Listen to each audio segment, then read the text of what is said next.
मित्र अगर संकट में हो तो उसकी मदद करनी चाहिए, लेकिन किसी पर उसका मित्र ही संकट लेकर आए तब क्या करेंगे? आज के दौर में वैसे ये हर किसी के जीवन में लगभग होता है, सामान्य सी परिस्थिति है, लेकिन सत्ता और सियासत में इसके नतीजे सामान्य नहीं होते।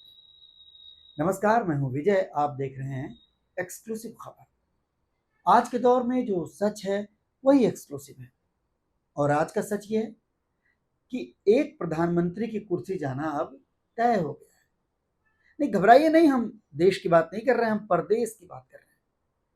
परदेश में एक मित्र की प्रधानमंत्री की कुर्सी जाने वाली है, और अपनी तरफ वाले दूसरे मित्र यानी हमारे प्रधानमंत्री मोदी जी, वो अपने मित्र के संकट से परेशान तो जरूर होंगे। भाई, उनकी कुर्सी भी तो कुछ मित्रों के सहारे ही टिकी है, लेकिन वो मित्र भी, मोदी जी के मित्र भी बहुत खुश नहीं हैं, और खुलकर कहें तो नाराज हैं। मित्रों की इस कहानी के पात्रों को आप जानते होंगे। इजराइल के साझा सरकार के प्रधानमंत्री बेंजामिन नेतन्याहू के दो प्रमुख दलों ने समर्थन वापस ले लिया है, और नेतन्याहू सरकार अल्पमत में आ चुकी है। अति रूढ़िवादी शास पार्टी ने बुधवार को सरकार से समर्थन वापस लेने का ऐलान किया। इससे एक दिन पहले यूनाइटेड टोरा जुडाइज्म यूटीजे ये पार्टी भी नेतन्याहू सरकार से अलग हो चुकी है। इन लोगों के अलग होने का कारण है बेवजह युद्ध और उसमें जबरन नागरिकों को सैनिक की तरह इस्तेमाल करना। ये बहुत बुनियादी बात है, जिसे युद्ध प्रिय किसी भी देश और किसी भी नेता को समझना चाहिए। लेकिन इजराइल में भ्रष्टाचार से बुरी तरह घिरे नेतन्याहू युद्ध के नाम पर ही अब तक अपनी सत्ता बचाए हुए थे। दो पार्टियों की समर्थन वापसी से इजराइल की 120 सीटों वाली संसद नेसेट में नेतन्याहू सरकार के पास आंकड़ा सिर्फ 50 बचा है, जबकि बहुमत के लिए चाहिए 61 सीट। यानी किसी भी वक्त नेतन्याहू के इस्तीफे या इजराइल में तख्ता पलट की खबर भी आ सकती है। नेतन्याहू प्रधानमंत्री नरेंद्र मोदी के करीबी मित्र हैं, ये हर कोई जानता है। हालांकि लोग उतना ही जानते हैं जो मोदी जी ने खुद या मीडिया ने बताया है। मुश्किल यह है कि नेतन्याहू के मित्र मोदी जी भी उन्हीं की तरह बैसाखी वाले प्रधानमंत्री हैं।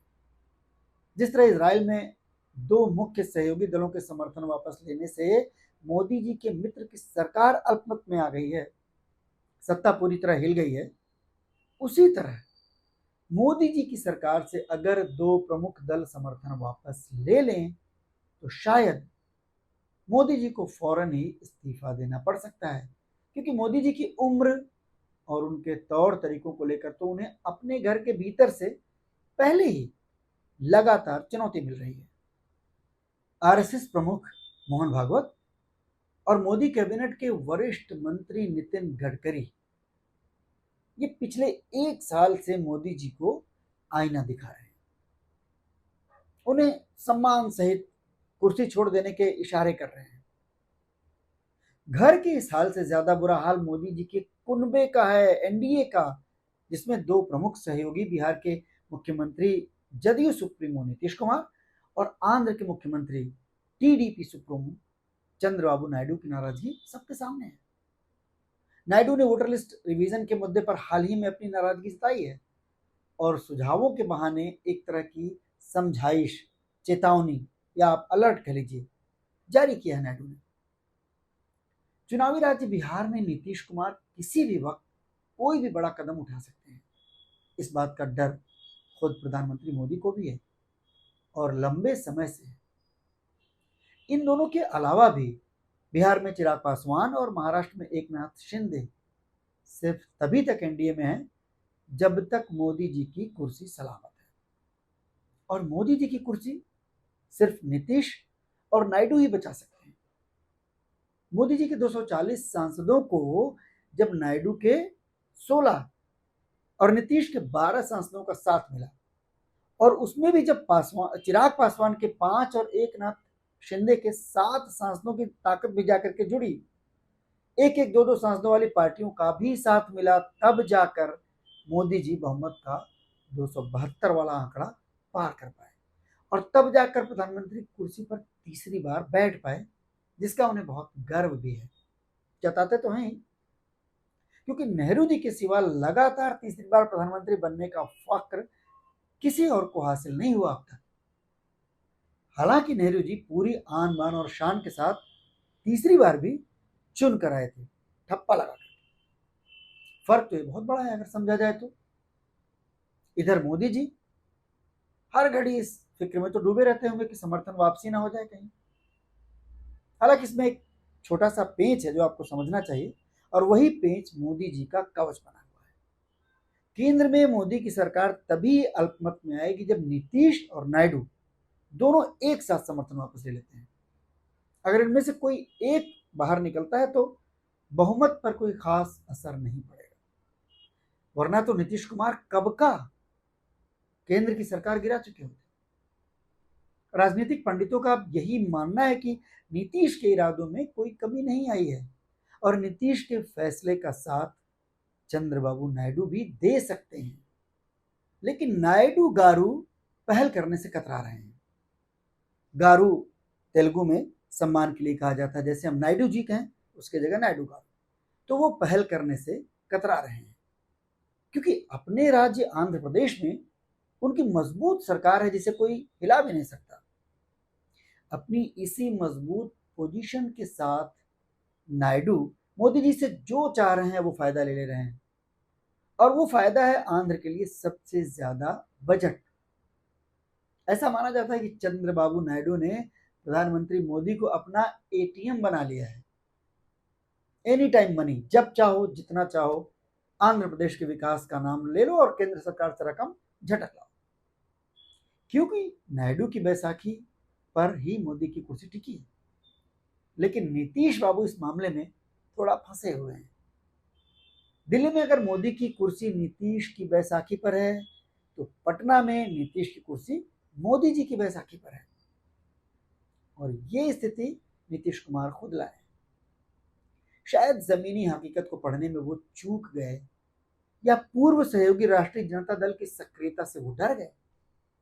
जो भी हो, लेकिन 2024 के चुनाव से सिर्फ 5 महीने पहले नीतीश कुमार ने विपक्षी इंडिया गठबंधन से नाता तोड़ा था और एनडीए से जोड़ लिया था। चुनावी पंडितों का तो यहां तक मानना है कि अगर नीतीश ने मोदी जी से हाथ नहीं मिलाया होता तो 2024 के लोकसभा चुनाव में बीजेपी 240 से भी बहुत पीछे रह जाती, और तब केंद्र सरकार भी विपक्षी इंडिया गठबंधन की बन सकती थी। अब सोचिए जरा, हो सकता है नीतीश की किस्मत बुलंद होती तो प्रधानमंत्री भी बन सकते थे, क्योंकि असल में इंडिया गठबंधन की नींव उन्हीं ने रखी थी। खैर वो सब तो नहीं हुआ। इसके उलट अब एनडीए ही नीतीश के गले की फांस बन रहा है। मित्र होकर भी नीतीश कुमार की राह में सबसे ज्यादा रोड़े दिल्ली लॉबी ही अटका रही है। नीतीश बाबू छटपटा तो रहे हैं, लेकिन बिहार विधानसभा चुनाव में वक्त अब बिल्कुल नहीं बचा है, सिर्फ 90 दिन। हालांकि नीतीश चुनाव के आखिरी वक्त तक और चुनाव खत्म हो जाने के बाद भी कोई कमाल दिखा सकते हैं, इस बात से किसी को इनकार नहीं है। खुद प्रधानमंत्री मोदी को भी ये आशंका है, इसीलिए इस बार वो किसी भी हालत में बिहार में बीजेपी का सीएम और नीतीश कुमार की जो टैली है उसको 43 से भी नीचे ले आने के लिए जी जान से जुटे हुए हैं। मोदी जी के चाणक्य अमित शाह भी। यही नरेंद्र मोदी के लिए सबसे मुश्किल वक्त हो सकता है। मोदी जी के सामने उम्र का वैसा संकट नहीं है, बीजेपी के किसी मंत्री तक की हिम्मत नहीं कि वो इस पर कुछ बोल सके।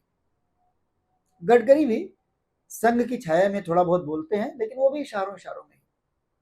संघ या संघ प्रमुख की बातों पर ध्यान देना विशुद्ध रूप से मोदी जी की अपनी मर्जी है, वो चाहे ये करे वो चाहे वो करे। लेकिन बिहार चुनाव के वक्त या उसके बाद के हालात मोदी जी के हाथ से निकल सकते हैं और उनकी कुर्सी फिसल सकती है। वैसे इस पूरे वीडियो का एक मूल मंत्र और भी है, मित्रों के साथ हमेशा ईमानदार रहना चाहिए। बहुत बहुत धन्यवाद।